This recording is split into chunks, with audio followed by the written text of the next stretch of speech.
رجل يصلي جميع الفروض ولكنه يصليها في منزله. هذا تارك لواجب عظيم وهو صلاة الجماعة، فهو أدى الصلاة ولكنه ترك واجبا وهو صلاتها في الجماعة.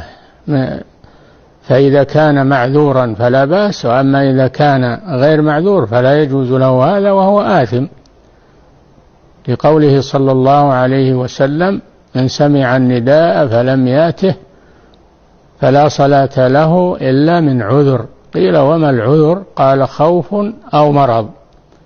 فالمسلم يصلي مع الجماعة. ولماذا بنيت المساجد؟ ولماذا شرع الأذان والنداء لها؟ إلا لتصلى جماعة، كما كان النبي صلى الله عليه وسلم يصليها بأصحابه، وكان يتفقدهم ويقول: أشاهد فلان أشاهد فلان. ويقول: أثقل الصلوات على المنافقين صلاة العشاء وصلاة الفجر، ولو يعلمون ما فيهما لأتوهما ولو حبوا.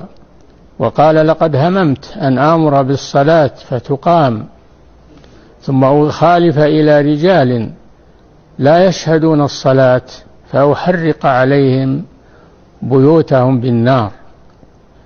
دل على وجوب صلاة الجماعة. وعبد الله بن مسعود رضي الله عنه يقول: إن الله شرع لنبيكم سنن الهدى، وإنهن يعني الصلوات الخمس من سنن الهدى، ولو أنكم صليتم في بيوتكم كما يصلي هذا المتخلف في بيته لضللتم لتركتم سنة نبيكم، ولو تركتم سنة نبيكم لضللتم. ولقد رأيتنا وما يتخلف عنها إلا منافق معلوم النفاق.